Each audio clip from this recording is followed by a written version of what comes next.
años, que se llama Leer el Mundo. Tiene un título bastante metafórico y difícil de descifrar.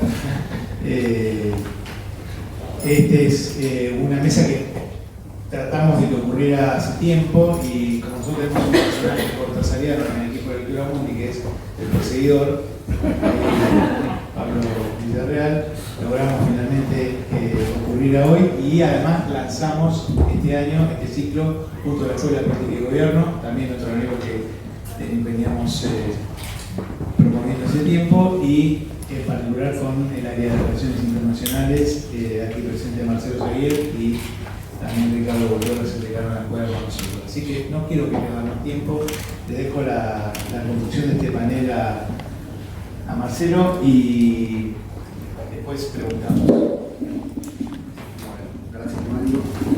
Bienvenidas. ¿Te escucha bien?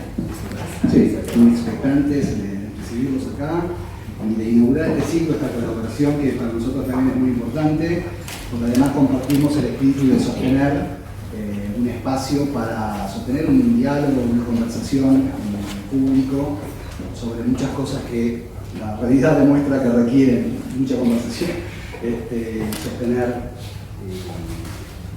definir nuevos horizontes en un contexto donde no ofrece demasiadas incertidumbres. Entonces, para eso tenemos hoy invitados a Fran Gabriel Castriani, que paso a mencionar, no sé si es con un poco quién son, todo el mundo lo seguramente conocerá, pero es profesor plenario de la Universidad Torquato de Tela, posee un doctorado en Relaciones Internacionales en el Johns Hopkins University, en el School of Advanced International Studies. Ha vivido 18 años en Colombia, donde fue cofundador del Centro de Estudios Internacionales de la Universidad de los Andes e investigador del Instituto de Estudios Políticos y Relaciones Internacionales de la Universidad Nacional, ambos situados en Bogotá. Trabaja sobre temas globales, sobre las relaciones entre América Latina y los Estados Unidos y sobre las teorías de las relaciones internacionales. Y también tenemos a Inde Pomida. Imagino que debe ser habitual gente que no trata, que es licenciada en Letras por la Universidad de Buenos Aires, periodista, editora y escritora, fue docente de la carrera de Letras en la UBA y enseñó en escuelas privadas de periodismo. Durante 20 años trabajó como editora de cultura y de política internacional en el diario Clarín. Entre 2010 y 2014 fue directora del grupo Norma y durante varios años fue columnista del diario La Nación. Fue también conductora del Noticiero Internacional de Televisión Pública Argentina. Fue la creadora de la sección Cultura de Infobae, sitio en el que sigue escribiendo. Desde el 2019 conduce el podcast sobre libros Vidas Prestadas. En 2015 fue una de las organizadoras del Ni Una Menos.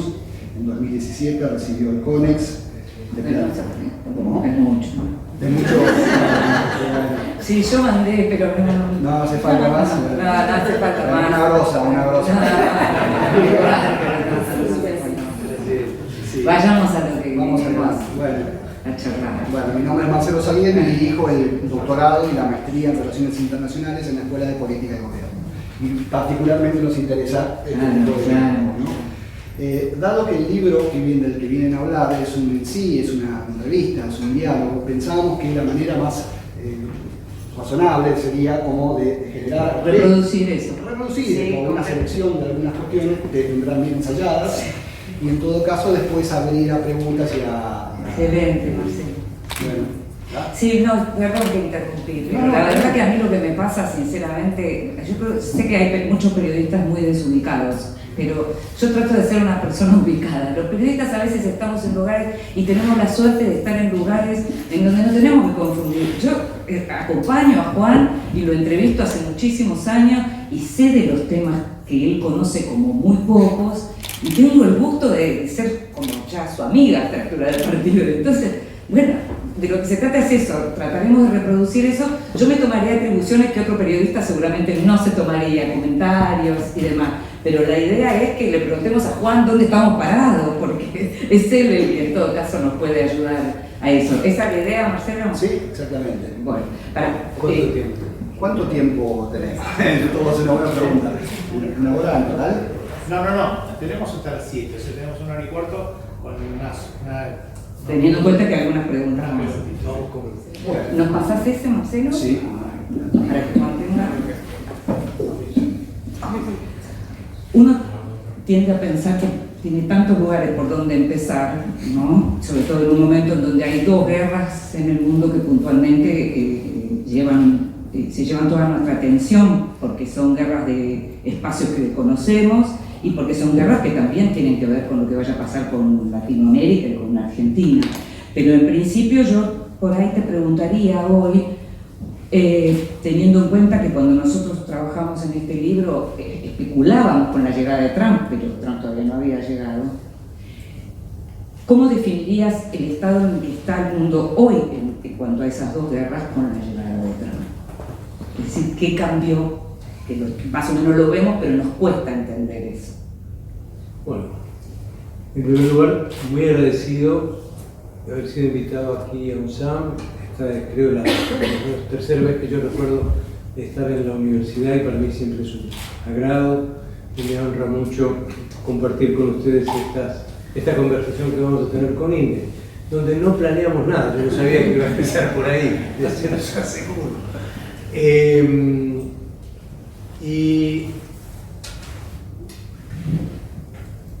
a mí me gustaría un poco combinar, probablemente en cada respuesta, un poco de academia y un poco de eso traducido en un lenguaje más ágil o más amable para una comprensión que sea no sencilla ni simple, pero sí que sea algo que resulte un poquito más comprensible para aquellas personas que no están formadas en la disciplina.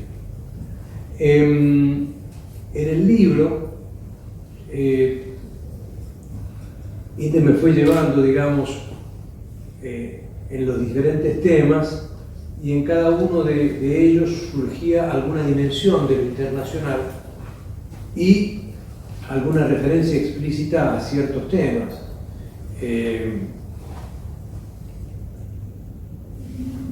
Yo empezaría por decir que mi entendimiento de Trump probablemente no es el más convencional hoy, dado que se parte de la presunción de que estamos ante un presidente de los Estados Unidos que tiene un proyecto expansionista, ambicioso, decisivo, con una enorme capacidad y voluntad de cambiar las reglas del juego. Yo empezaría por poner el entredicho de esa aproximación, a partir de dos conceptos que voy a enumerar muy rápidamente y luego voy a entrar en Trump y te devuelvo la pelota. El primero es que estamos en un momento histórico donde hay una coincidencia de dos eclipses. Un eclipse de largo plazo y otro eclipse de corto plazo. Y estamos viviendo la simultaneidad de ambos eclipses. Con esto lo que quiero decir es que había una pauta histórica desde mediados del siglo XVIII en adelante, donde era elocuente el predominio de Occidente, que se volvió, sí, expansivo en sus instituciones, en sus reglas, en sus preferencias, en su capacidad, y que fue, por supuesto, el gran articulador de un conjunto de parámetros de convivencia del derecho internacional, en el campo de la economía, etc. Y si en un momento ese lugar decisivo lo tuvo Europa, después pasó a Estados Unidos, pero fue el predominio de Occidente. Incuestionable, indudable, palpable. Esa pauta histórica, desde los años 70, finales de los 70 del siglo pasado hasta hoy, ha ido modificándose de manera significativa.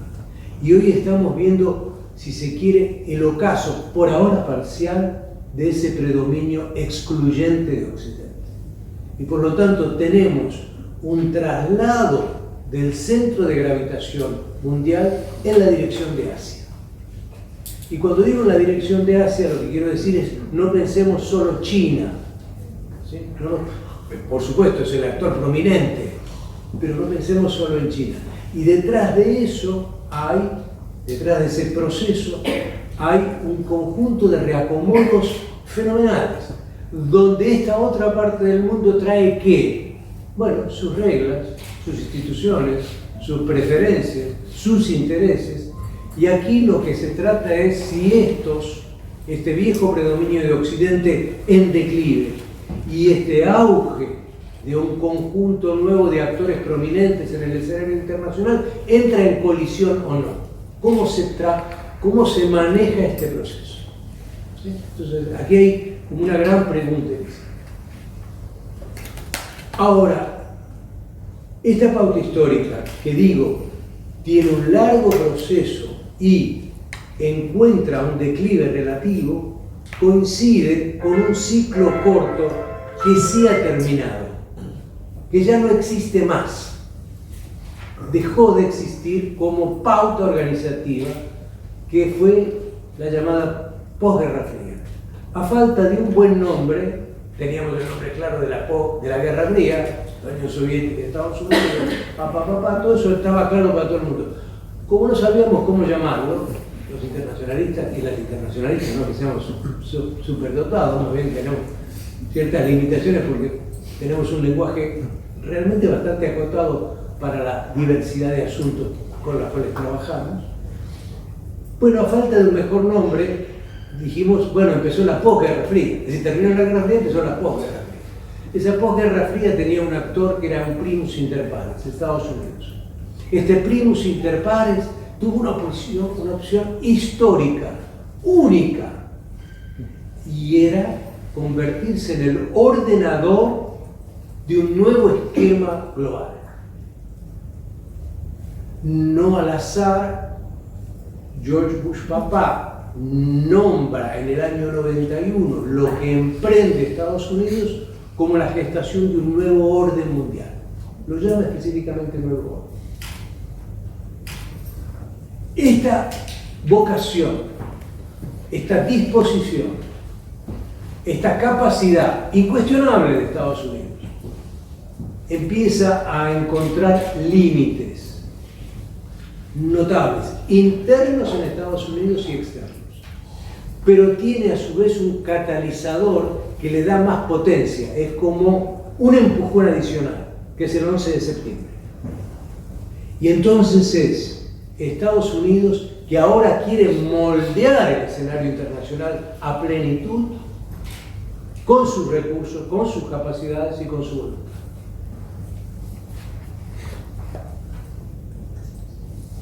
El punto que traigo, y ahora voy específicamente a Trump, es que a contrapelo de lo que se cree, a mi modo de ver, Trump lo que viene a decirle al mundo es: señores, señoras, no podemos moldear más el mundo. Señoras no dice. Vos sí, no tenemos ni la voluntad ni la capacidad. No dice lo que yo voy a decir ahora. Perdimos 2 guerras en Irak y Afganistán. Tuvimos la crisis financiera del 2008 y sus secuelas. Hay un auge evidente de China y una irrupción notable del sur global. Eso no lo dice él, por supuesto.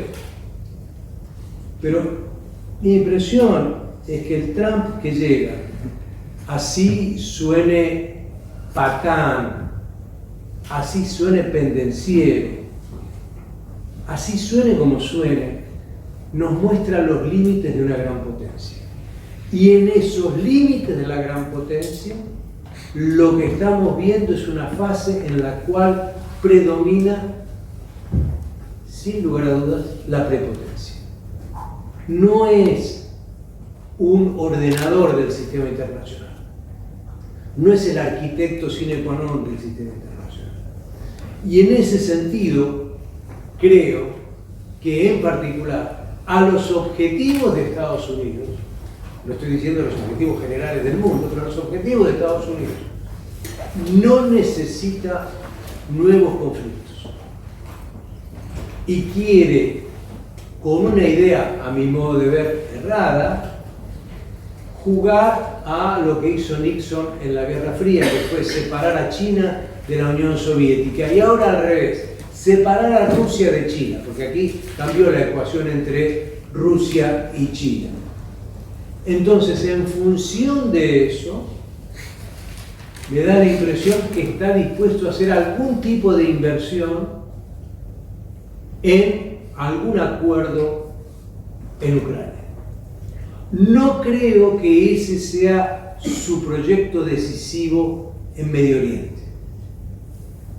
Creo que ahí estamos, y está él, en un galimatías formidable, mucho más complejo de lo que pensamos. Entonces, Trump, que sabe que no puede moldear más el sistema internacional, sabe que a su vez necesita revitalizar la economía interna de los Estados Unidos. Toda esta política de los aranceles tan brutal, tan agresiva, tan provocadora, es producto de que Estados Unidos perdió competitividad en el mundo. Es producto del rezago tecnológico de Estados Unidos. No es producto de una preponderancia elocuente. Es más bien, insisto, el tema de la prepotencia acompañada de cierta impotencia, porque no es que pueda cambiar el comportamiento de todos los actores internacionales, a su vez. Encuentras países que se acomodan, otros que replican, otros que retalian. Entonces, cierro esto diciendo, ¿es Trump un pacificador, como él dice? No. Si uno toma lo que está haciendo todavía en Somalia, desde el año 2022, desde el año 2002, Estados Unidos bombardea sistemáticamente con todos los gobiernos en Somalia. ¿Abandonó su capacidad militar? No, por el contrario, la quiere refortalecer. ¿La puede refortalecer? Bueno, depende. Depende de la relación que mantenga con Europa. Si entra en una situación de tirantez con Europa, que yo no creo que se vaya a romper esa relación, no creo que se vaya a derrumbar la OTAN, sin embargo, lo que Estados Unidos quiere es que los otros paguen el costo, porque es insostenible para Estados Unidos. Entonces, cierro diciendo, yo miraría menos la gestualidad ampulosa, en algunos casos casi mafiosa, de Trump, y me concentraría en las capacidades reales y en la voluntad efectiva de Estados Unidos hoy, y creo que es un Estados Unidos que en esencia, en muchos asuntos, se va a ir replegando más, se va a ir retrayendo más. ¿Eso es bueno para el mundo? No lo sé. Pero lo que sí sé es que este es un experimento. ¿Es un experimento este gobierno de Trump, decís? Sí. A ver, a mí me parece que para los que seguimos el tema de, conocemos a Putin y seguimos Rusia y demás, no se puede decir que sea una sorpresa lo que hoy vemos como una especie de alianza nueva o sociedad, ¿no?, entre Trump y Putin. No se puede decir eso. No deja de ser algo que nos deja, que provoca perplejidad igual. Quiero decir, aun cuando uno lo imaginaba, de pronto verlo en acción y ver cómo hasta ayer decías una cosa y hace decir al mundo y a todos los líderes que lo siguen otra cosa, lo vemos en la Argentina. O sea, no deja de provocar esa perplejidad, pero no es exactamente una sorpresa. La pregunta es, ¿vos te imaginás que puede existir una sociedad de esa naturaleza por mucho tiempo? ¿Cómo, vos que venís siguiendo también todo, cómo te imaginás que puede? Porque uno sabe que Putin empezó siendo como una especie de me gusta decir a mí, ese liderazgo sin modales, ¿no? Y hoy estamos llenos de liderazgo sin modales. O sea, él empezó y después tuvimos a Bolsonaro, tuvimos a Trump. Bueno, Netanyahu es otro liderazgo sin modales. Entonces la asociación de Trump con Netanyahu era cantada. Y tampoco es tan así, y tampoco es exactamente tan así. Pero la otra, la de pensar Rusia y Estados Unidos, porque no son solo dos hombres los que en todo caso tienen algo que ver. ¿Qué puede llegar a pasar con una sociedad como la estadounidense? Lo vamos viendo, que todos los días aparece alguno diciendo, no, pero esto no puede ser así. Gente de la política, gente de la economía. Resulta algo rarísimo imaginar que de pronto Estados Unidos entre en sociedad con Rusia. ¿Vos cómo lo ves? Bueno, por favor, la persona que tenga la bola de cristal. No, ¿cómo está viendo esto? Yo la pongo así. Claro, esto. No, a ver.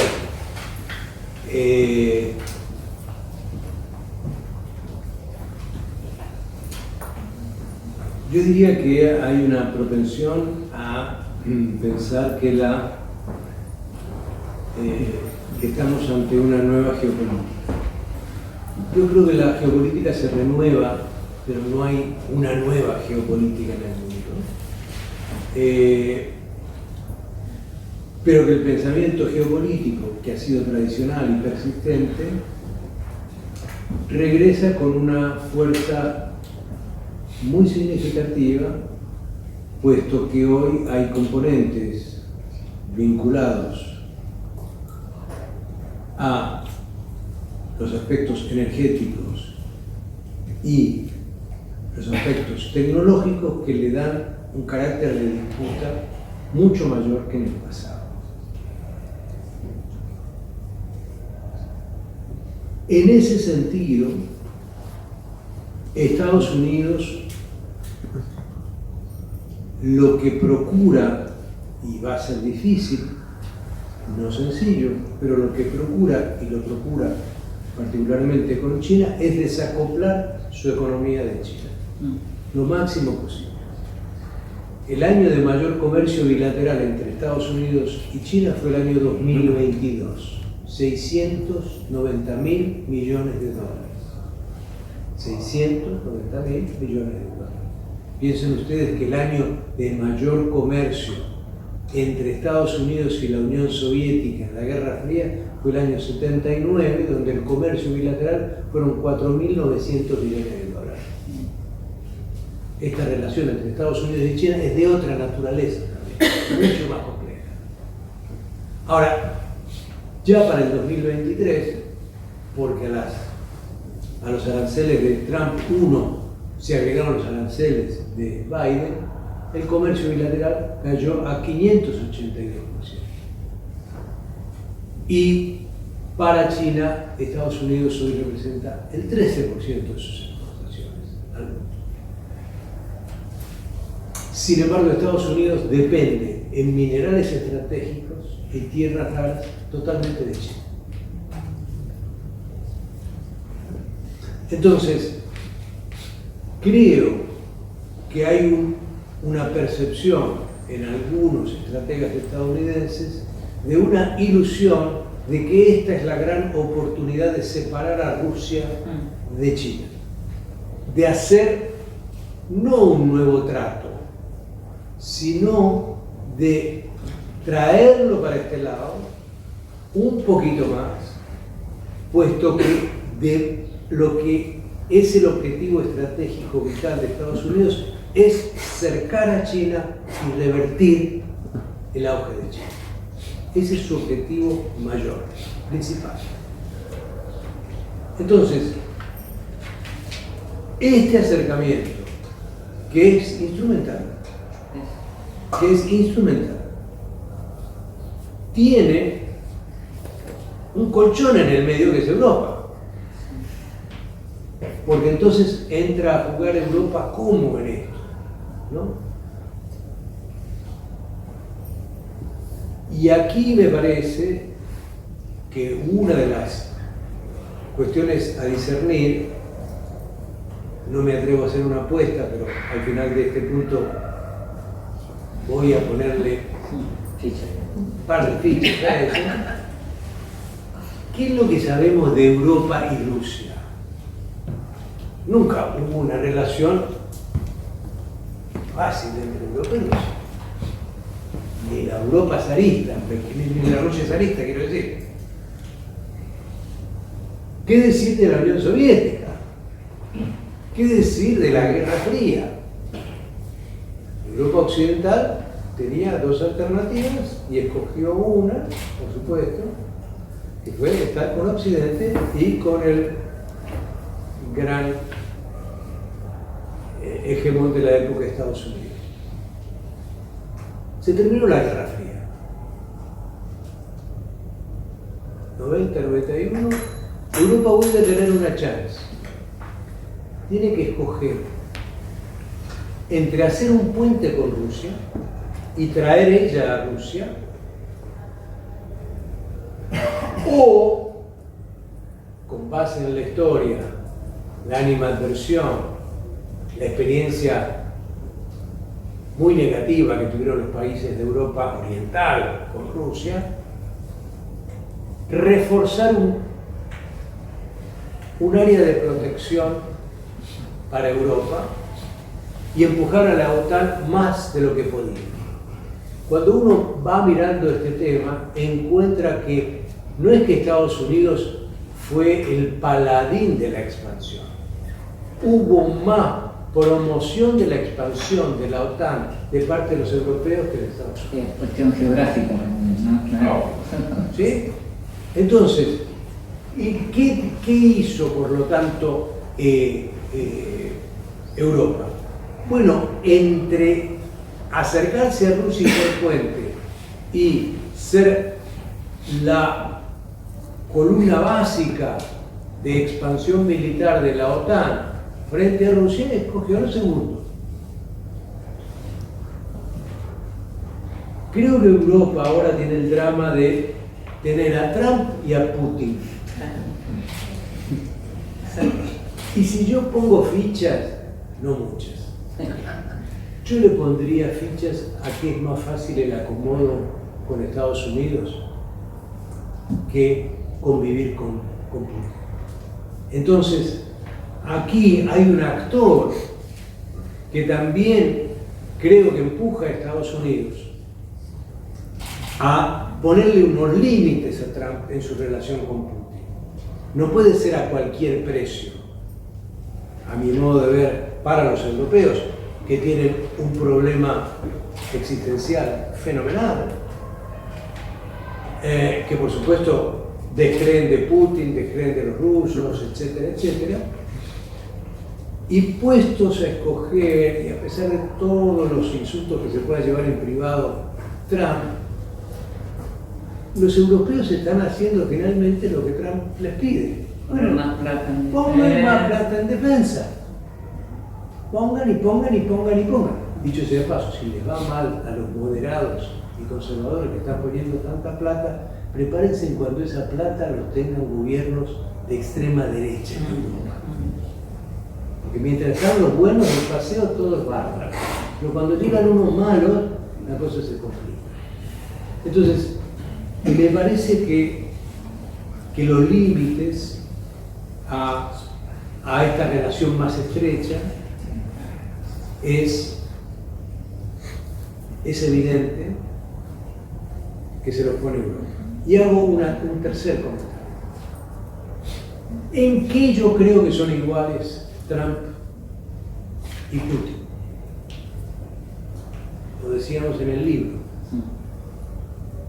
En el libro hablábamos de que las viejas internacionales políticas que conocíamos, la Internacional Socialista, la Internacional Comunista, la Internacional Demócrata Cristiana, la Internacional Liberal, bye bye, se fueron. Hoy hay una internacional reaccionaria, es decir, que tiene un conjunto de parámetros, compartidos, aunque haya diferencias. Por supuesto que las hay. No son del mismo tronco, tienen sus especificidades, su historicidad, sus culturas políticas.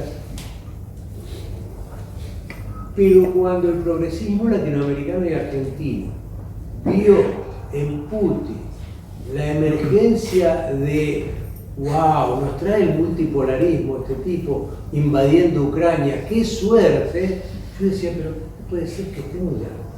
¿Cómo vemos a Putin como un progresista? ¿Dónde? ¿Qué ha hecho como progresista Putin? Su proyecto es un proyecto reaccionario, es un proyecto retrógrado.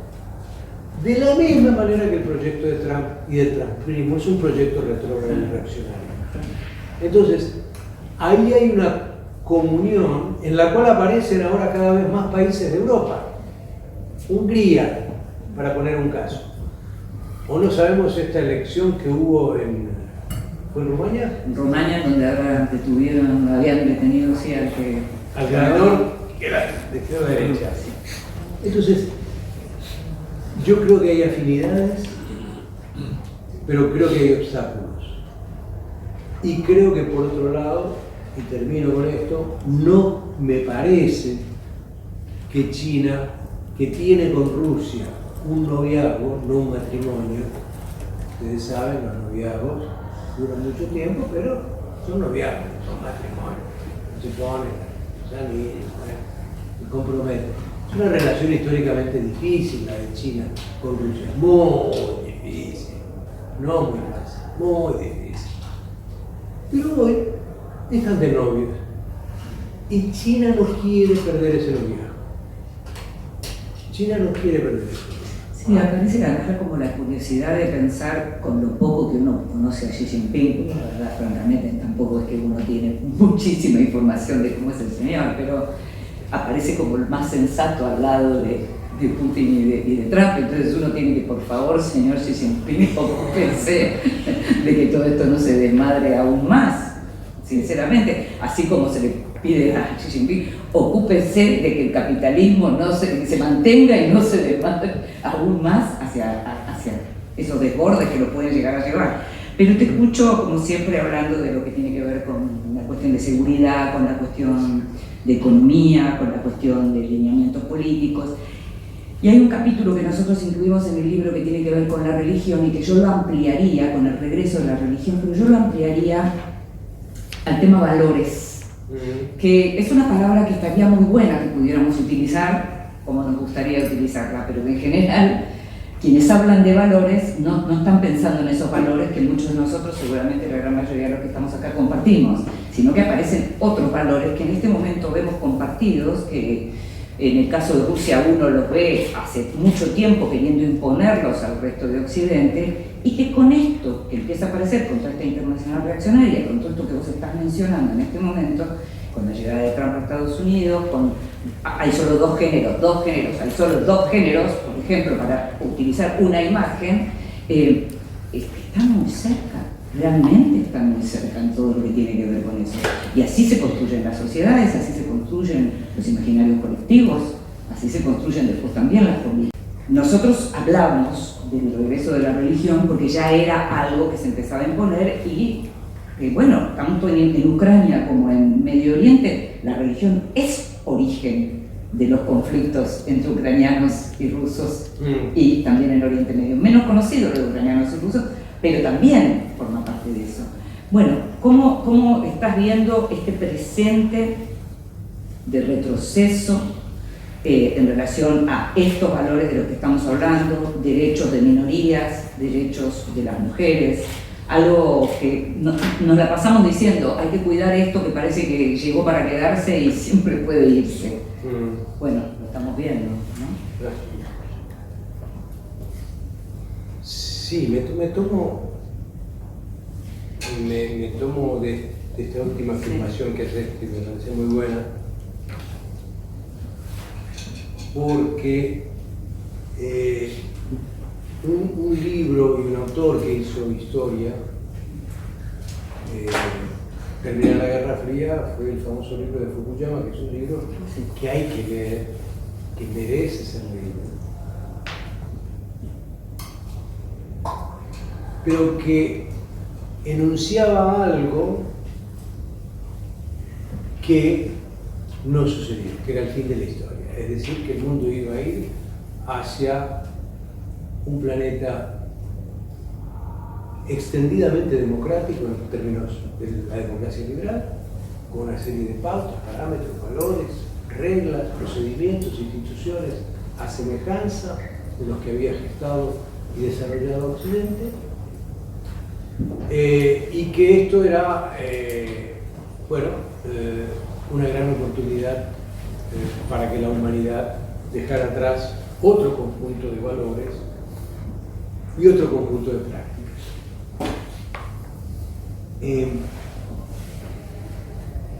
Uno puede citar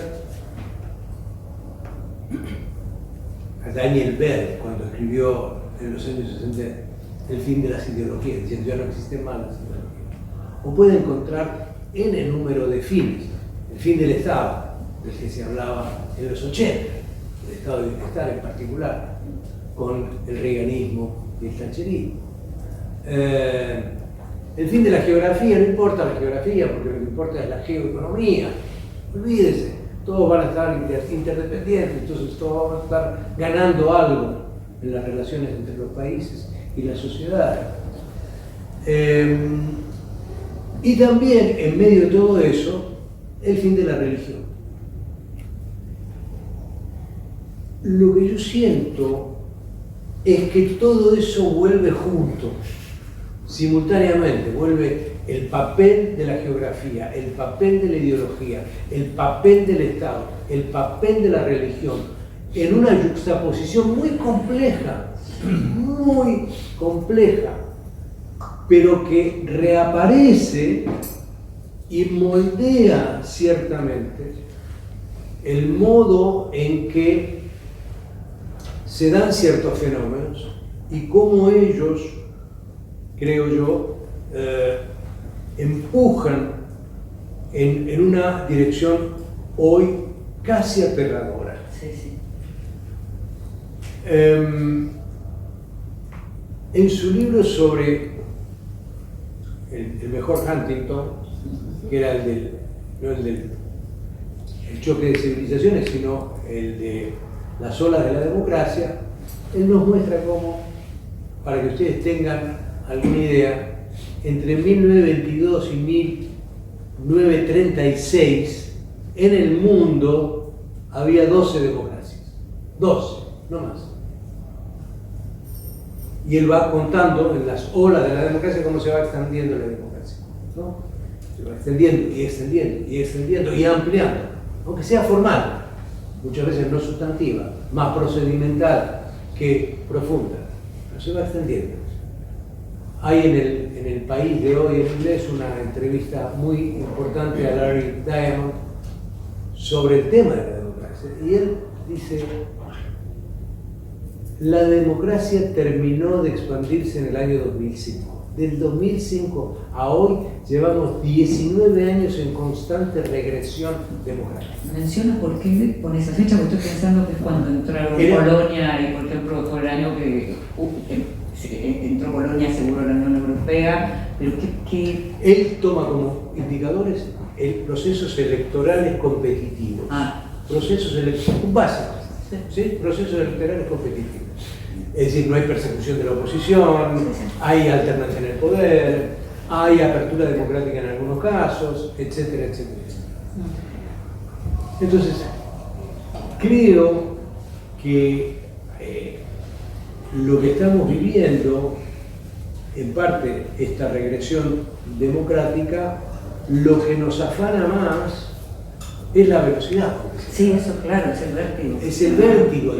Claro. ¿Sí? Hay una... A las chicas no nos dejaron nada. Nos dieron unos añitos así, ya. Sí, ganen unos derechos. Claro. No, pero en serio, si uno se pone a pensar, realmente es como... Por eso. Y ya estamos en un intento retrógrado frente a eso. Claro. Muy rápidamente hubo un backlash. Claro, total. Entonces, a lo que voy con esto también es que esta democracia se erosionó porque también se fue desmantelando el estado de bienestar. Sí, claro. Porque también se fueron legitimando formas de inequidad, injusticia, desigualdad enormes en el mundo.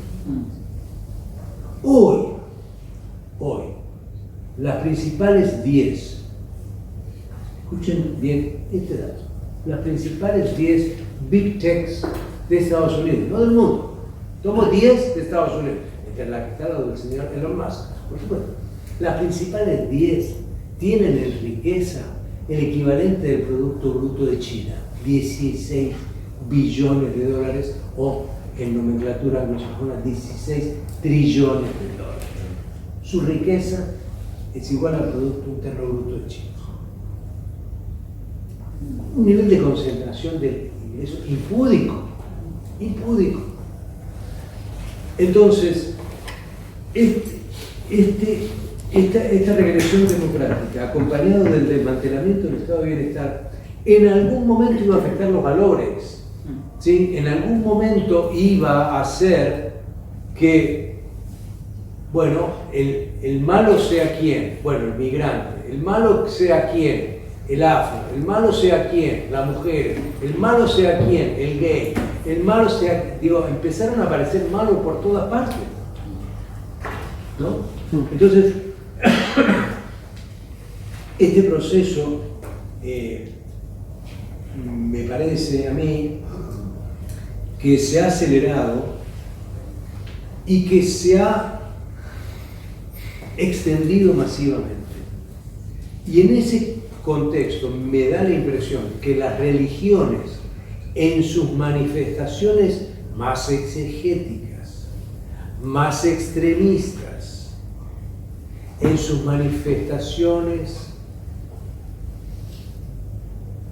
más fundamentalistas, ya sea en el cristianismo, ya sea en el mundo musulmán, ya sea en el mundo judío, han ganado más preeminencia. Y en ese caso entonces lo que tenemos también es que esas religiones, el cristianismo, el judaísmo, el islamismo, que tienen un componente abierto, que tienen un componente, lo tuvieron y lo siguen teniendo, de expansión, que tienen una historia, están siendo dominados por las versiones más extremas. Habla de la fecha de la que hablas en el libro, cuando decís que esto tampoco empezó ayer. Esto no empezó ayer, esto es sí. Es buenísimo. En el 77 llega al poder Menachem Begin En Israel. en Israel. En el 78 llega Juan Pablo II, bien conservador, al Vaticano.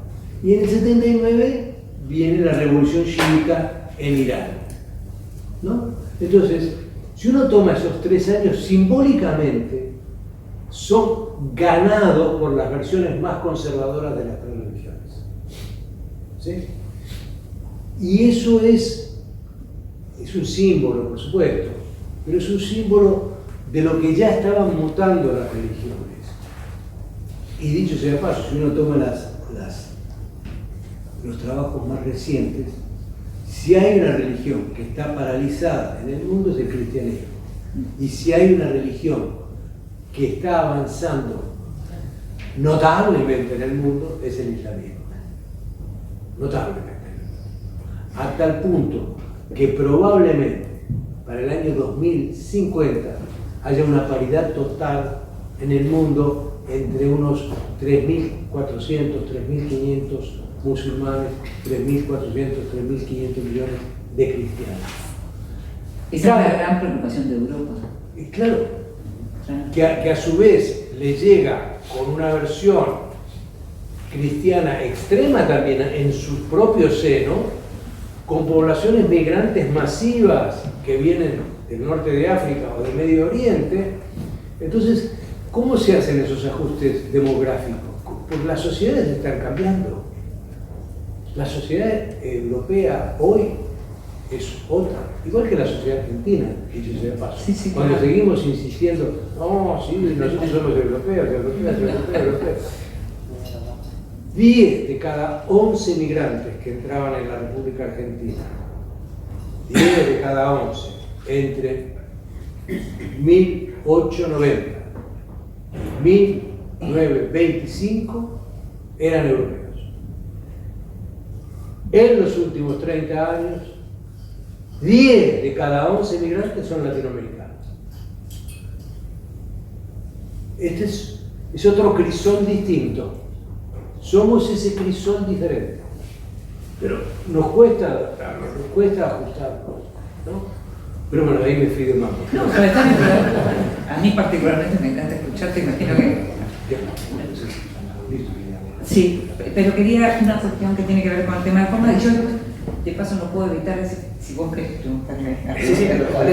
Ok. No, estaba pensando en lo que tiene que ver con las formas, empezaste a hablar del tema de las formas, y el tema de las formas también tiene que ver con estos modelos de liderazgo, y tiene que ver con estos cambios brutales que estamos viendo en lo que llamamos la diplomacia, que ya tampoco es lo que habíamos conocido, y hay una escena que de algún modo reproduce estas cuestiones de las formas y esta cuestión del vértigo, por el modo en que todos nos enteramos, que es la escena en la Casa Blanca con el presidente Trump, el vicepresidente Vance y Zelensky, en donde uno imaginaba que fuera de las cámaras podía llegar a ver algo duro, pero lo que nunca imaginamos es que le iban a montar lo que montaron para que lo viéramos todos, que hiciéramos hizo el minuto a minuto que le gusta hacer a Trump, porque es un hombre de televisión, hizo el minuto a minuto con nosotros, y ahí es como si hubiera explotado para siempre una forma de la diplomacia. Me gustaría tu opinión. Porque lo vimos todos. Sí, lo vimos todos. Es que cuando pensamos, lo toco rápidamente, relaciono con la pregunta anterior, Sí. porque cuando pensamos en el deterioro de la democracia, Sí. le damos un lugar definitivo a las instituciones. ¿Sí? Las instituciones dejan de funcionar, las instituciones se vuelven menos representativas, las instituciones se osifican, las instituciones están cada vez más lejos de los ciudadanos, etcétera, etcétera. Ese suele ser, con otras variantes, pero el argumento institucionalista del deterioro de la democracia. Yo diría que hoy hay que pensar el deterioro de la democracia en términos institucionales y en términos tecnológicos. Es decir, hay una tecnología que ayuda al deterioro de la democracia y entonces se coaliga la tecnología con lo institucional. Y para mí lo que pasó en la oficina Oval fue eso, fue una demostración de una institución en crisis, que es lo que está pasando en Estados Unidos. Estados Unidos está viviendo su propia crisis. La elección no resolvió la polarización en Estados Unidos, la elección puso en evidencia el nivel de polarización, y una institución presidencial que le vale nada, no se siente ninguna restricción, ¿sí? Va a pasar una de las órdenes ejecutivas es que va a poder despedir a cuanto funcionario de carrera tenga Estados Unidos, siempre y cuando no cumpla con las decisiones del presidente. ¡Wow! ¡Wow! El paraíso para Milei. ¿No? Entonces tenemos un problema institucional, pero también tenemos una estructura tecnológica de mostrarnos algo que antes se podía dar en privado, sin insultos, sin agravios, discretamente. Presidente, renuncie. Yo supongo que alguien que habrá recibido a Zamora, el presidente de Nicaragua, en algún momento le habrá dicho en el año 77, presidente, largue un poquito no va. ¿Sí? Pero hacerlo brutalmente como se hizo, filmado, más de 40 minutos, porque nosotros siempre vemos los 30 segundos, o 1 minuto y medio, o 3 minutos. No, estos fueron 49 minutos, creo, para que lo vea todo el mundo, para que quedara grabado. Disciplinamiento. Es un disciplinamiento, pero también es una erosión de la democracia. Sí. Eso es lo que quiero poner de presente, ¿no? Sí. Entonces, ahí hay un entrecruzamiento entre institución y tecnología. El hecho de que un señor que tiene mucha plata sea, no se sabe si es secretario del Departamento de Eficacia Gubernamental, el señor Musk, o si es un asesor en esa materia, o si puede mandar pedir informes de quien sea en el Estado, o puede decir que hay que echar a 250 personas o 50.000 personas. Bueno, ese cruce entre la institución y la tecnología y el deterioro de la democracia me parece que merece ser más estudiado. Lo último que te pregunto yo, estamos hablando mencionaste a Milei, venimos hablando de Trump, venimos hablando de esa escena, venimos hablando de Ucrania, Zelensky estuvo en la Argentina para la asunción de Milei y toda la gente del gobierno de Milei se llenaron la boca con Ucrania, las banderas ucranianas y demás. Uno también, así como podía imaginar que Trump podía acercarse a Putin, aunque sonara delirante, también podía imaginar que cuando se asumía Trump, Milei cambiara por completo la dirección de su viento, ¿no? Ahora, ¿qué costo tiene para la Argentina no solo lo que tiene que ver con Ucrania, sino el cambio de dirección absoluta en materia de política exterior, el voto de Argentina en cuestiones fundamentales en donde siempre gobernara quien gobernara, Argentina votaba de determinada manera? ¿Qué costo tiene que Argentina termine votando solamente con Estados Unidos y con Israel? Casi como algo infantil, como recién veníamos conversando sobre esto. Por momentos eso tiene un costo importante, o debería tenerlo. Tal vez en esta nueva era no lo tiene más. No lo sé si lo va a tener, si va a tener en el futuro un costo o no. Lo que sí creo es que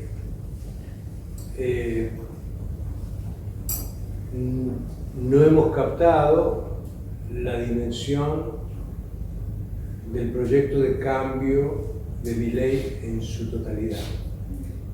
Es un replanteamiento total de la política exterior como espejo de una reestructuración total de la economía, de la política y de la sociedad a nivel interno. Aquí hay un espejo. No podíamos esperar, en política internacional hay principios básicos que sostenemos históricamente, hay postulados que son reivindicados por todos los partidos políticos. No, hay unas constantes históricas que nos dieron un lugar de preeminencia en materia de derechos humanos, en materia de no proliferación, en materia de derechos de género. No. Yo veo acá este espejo funcionando, que ahora ha tomado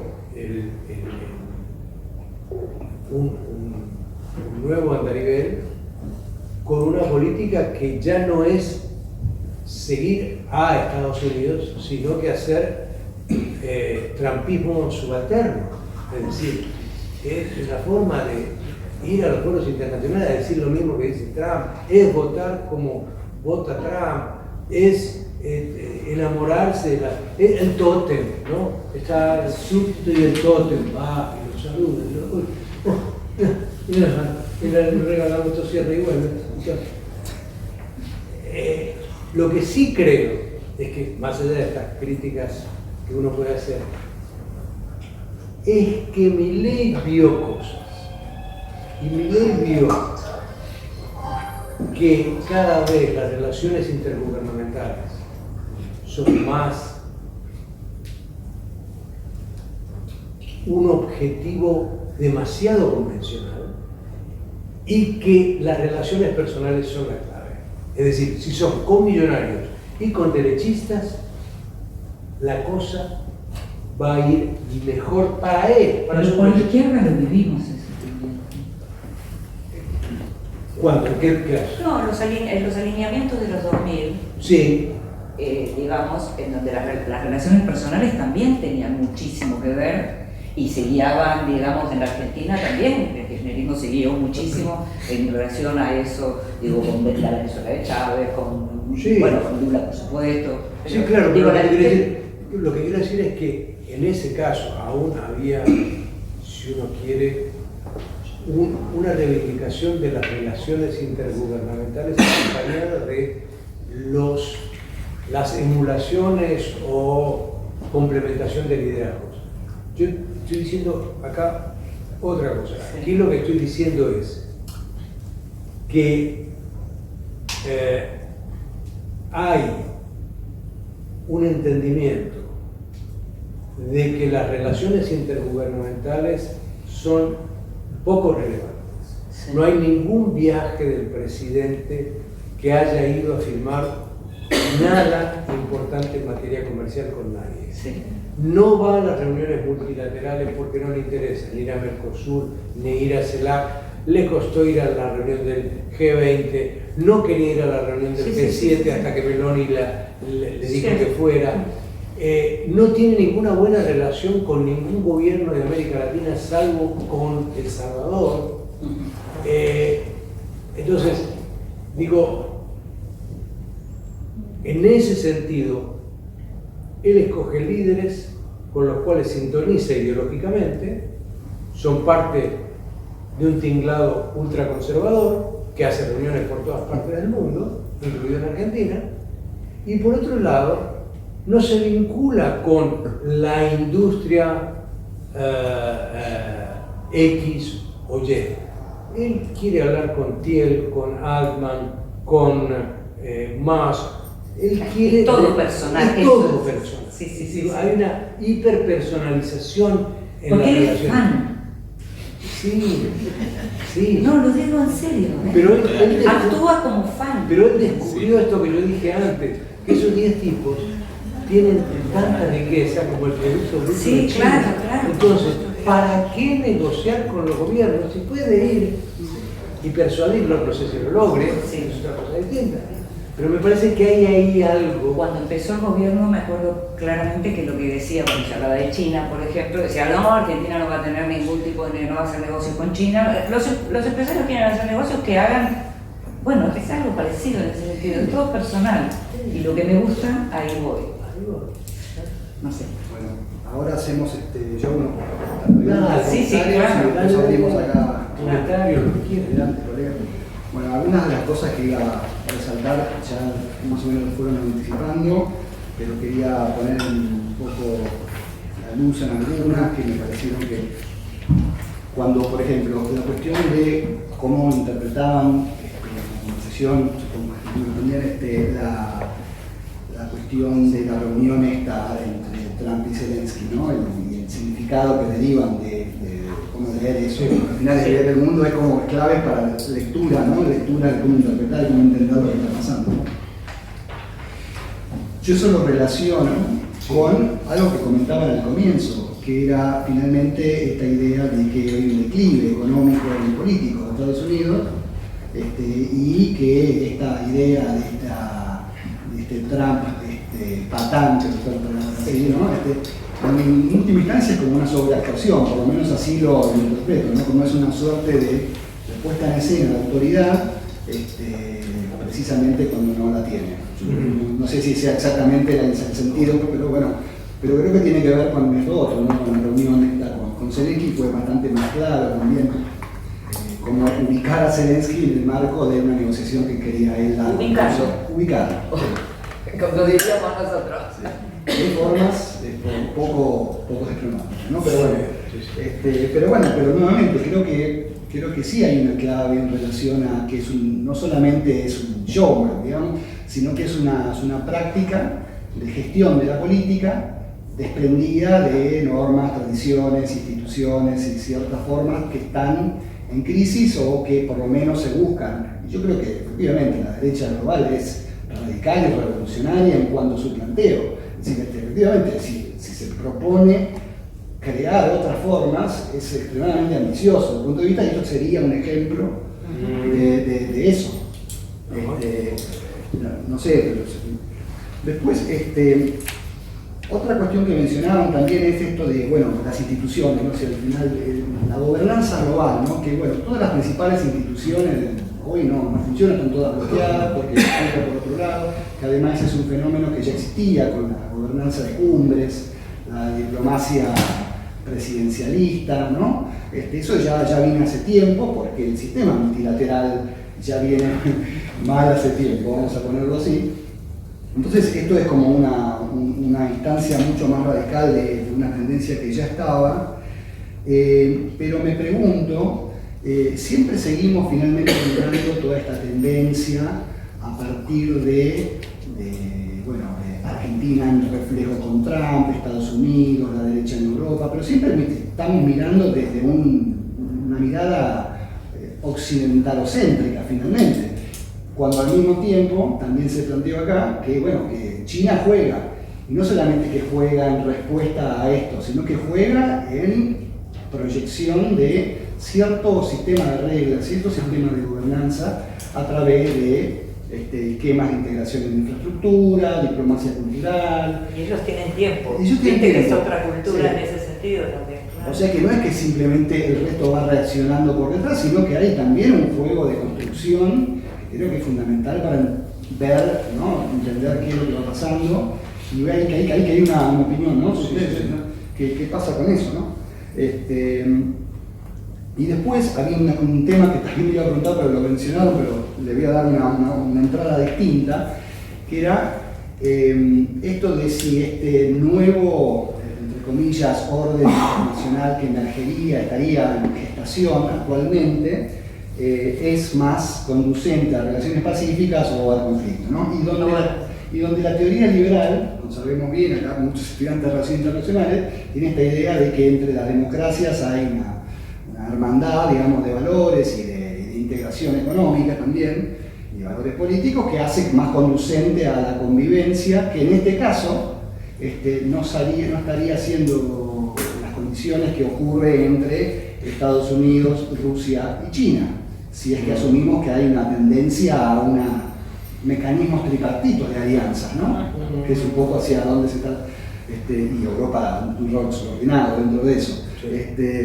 Si eso es así, ¿no? ¿Qué pasa con la teoría esa? Porque al final, o bien la teoría esa diría que el mundo al que vamos va a ser más conflictivo efectivamente, ¿verdad? O la verdad es que también podríamos pensar que si ayornamos esa idea con el surgimiento de este movimiento de derechas, distinto pero global, que en realidad hay una convergencia esta internacional reaccionaria que mencionaban. Bueno, esta internacional reaccionaria tal vez tiene mecanismos de cogobierno y negociación pacífico, digamos, no necesariamente, digamos, que se contradicen. Guerras comerciales, pero no... Claro, no necesariamente va a una situación de guerras y conflictos. Digo, no sé, es una parte de la discusión. También, claro.